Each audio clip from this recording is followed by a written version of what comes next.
Hey guys, welcome to day 11. Um, I want to talk about sleep today. So I don't know if you guys know this or not. I mean, I know everybody knows sleep is important, right? But do you know why? So there's certain hormones that, one, it takes to fall asleep, and then two, that are produced while you're asleep. Okay, serotonin, and serotonin is really important for a lot of regulatory systems in the body. So basically, when you sleep at night, your body is resetting a lot of the systems that use serotonin basically to shut you down so that the body can focus on other things to do that.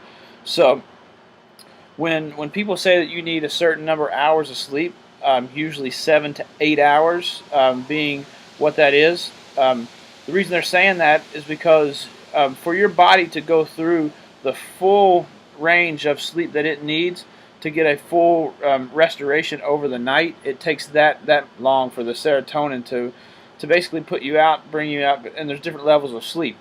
So it's highly important that when you're going to sleep at night that there's no lights on, because serotonin is sensitive to light. So even when your eyes are closed, if there's light on in the room, then your eyes can pick up on that through your eyelids even, and decrease the amount of serotonin that goes into your bloodstream and into the body to actually shut down what needs to be shut down to do that. So rule number one, when you're trying to go to sleep and when you're sleeping, no lights on. I know a lot of people, including myself, enjoy watching TV at night right before you go to bed, but it's highly not productive to do that as far as resetting the body, which is what the purpose of sleep is. So that's rule number one. Rule number two is noise.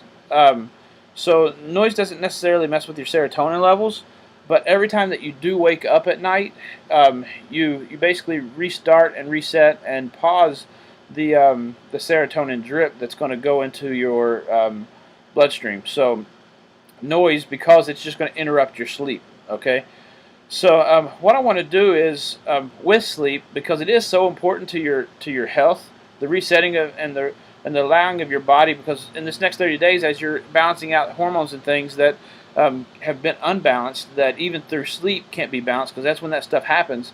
What I want to do is basically try to get you guys to start increasing your amount of sleep if you're not getting that 7 to 8 hours, okay? If that takes going to bed later or getting up earlier, or going to bed earlier and getting up later, whichever one you can do, because I know some people got to get up to go to work, so that's not a possibility, but going to sleep earlier is. So pay attention to how many hours you're sleeping. Pay attention if you have a significant other, a partner, husband, whenever they're sleeping, pay attention to their sleep patterns to make sure that maybe they don't have some type of mild version of sleep apnea even, because I mean, people, if you're falling asleep during the day, if you fall asleep while reading a book, if you fall asleep in the middle of a movie, all these things are signs and symptoms of even the mildest version of sleep apnea. And with sleep apnea, it's not something that a mild version is probably not going to kill you. A severe version, you could actually, die in your sleep. That's why it's so severe, and that's why people want to treat it. But you want to make sure you don't even have a mild version, because what it does is it's going to mess up the regulation of that serotonin. So if you think that you might have that, I actually have a questionnaire that you can take, and it's actually on an app that I get from a dentist that I know who has this app that they worked 2 years on this thing to develop it. And what it does is it checks for 80 different types or 80 different levels of sleep apnea. So if that's something you think you struggle with, let me know, and I can get you that type of information to find out what's going on there, because it is so important. And a lot of people do have a mild version, and it's not because something, let's see, it's lifestyle related. Either you're sleeping with lights on, the noise, or maybe you got so much stress in your life, things like that. I mean, all those things are causes of sleep apnea. So it's not just obesity is really the number one cause of sleep apnea, but that's not the only reason. People think that only people that have excess weight have sleep apnea. I mean, there's a lot of skinny people and thinner people that have issues with sleeping, insomnia, all those things. So if that's an issue for you, reach out. I've got some things that could help you with that.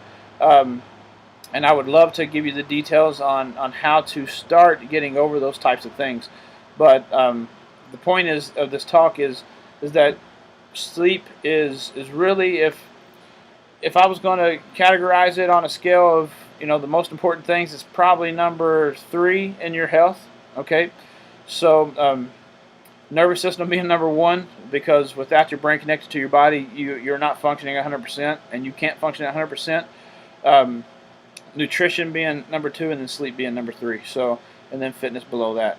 So anyway, reach out if you need help.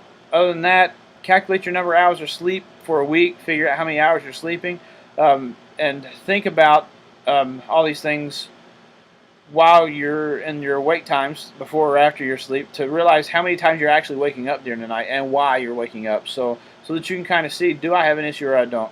All right, guys, have a good weekend, and I'll chat with you tomorrow. All right, God bless.